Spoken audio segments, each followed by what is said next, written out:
Hello viewers, আসসালামু আলাইকুম। আমার আজকের রেসিপি হচ্ছে রংপুরের জনপ্রিয় খাবার প্যালকা। প্যালকা বানানোর জন্য অনেক ধরনের শাক প্রয়োজন হয়। এখানে আমি শুধু শাকের পাতাগুলো বেছে নিয়েছি।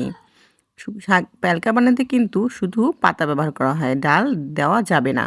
এখানে আমি কয়েক ধরনের শাক নিয়েছি, যেমন সজনে পাতা, পাট শাক, কচু শাক।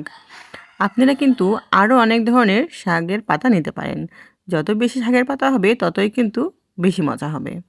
এখানে আমি অল্প একটু পানির মধ্যে দিয়ে দিয়েছি 10-12টা কাঁচামরিচ 2 ফাঁক করে, ও আদা বাটা ও রসুন বাটা। রসুন বাটা একটু বেশি করে দিতেই হবে। এখানে দিয়ে দিলাম স্বাদমতো লবণ। পরে লাগলে আর একটু দেওয়া যাবে।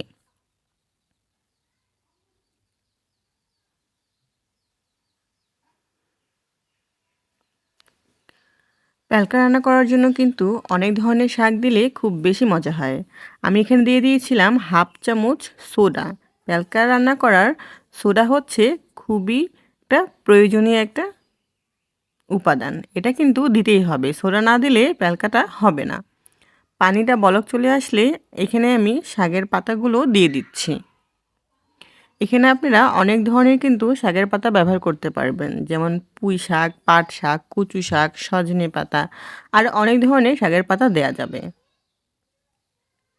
এটা কিন্তু খেতে বড়ই হেলদি। আমাদের এখানে প্রায়ই এটা রান্না হয়। ছোট বাচ্চা থেকে বড় সবারই প্রিয় এই রেসিপিটি।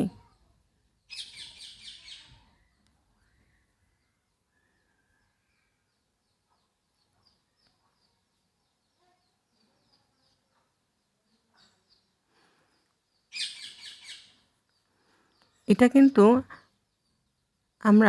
আমি হাত দিয়ে নাড়িয়ে নিচ্ছি, ও নাড়িয়ে নিয়ে এটা ঢেকে রেখে দেব। আর এখানে একটু মনে হচ্ছে যে পানির প্রয়োজন হবে, তাই এখানে একটু পানি দিব।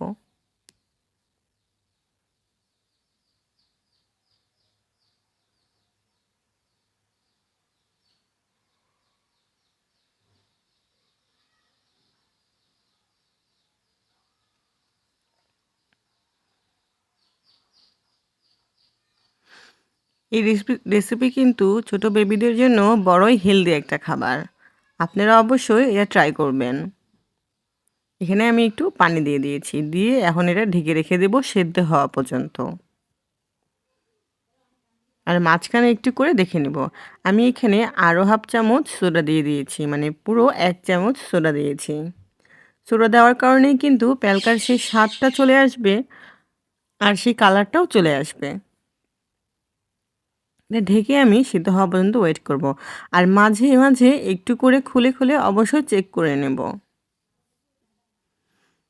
এই পর্যায়ে আপনারা অবশ্যই লবণটাকে চেক করে নেবেন। যদি কম হয় আর একটু দিয়ে দেওয়া যাবে। সিদ্ধ হয়ে গেলে আমি ঘুটনি দিয়ে এটাকে খুব ভালো করে ঘুটে নিচ্ছি।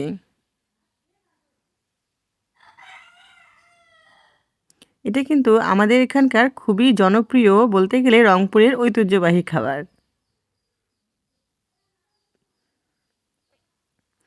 রেসিপিটি ভালো লাগলে আমার চ্যানেলটিকে সাবস্ক্রাইব করে পাশে থাকবেন। আমি এভাবেই প্রতিনিয়ত ভিডিও শেয়ার করব।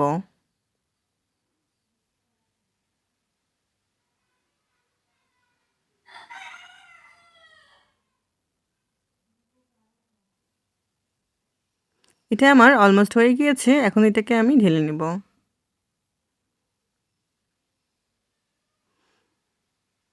দেখুন কি সুন্দর এটা থকথকে হয়েছে।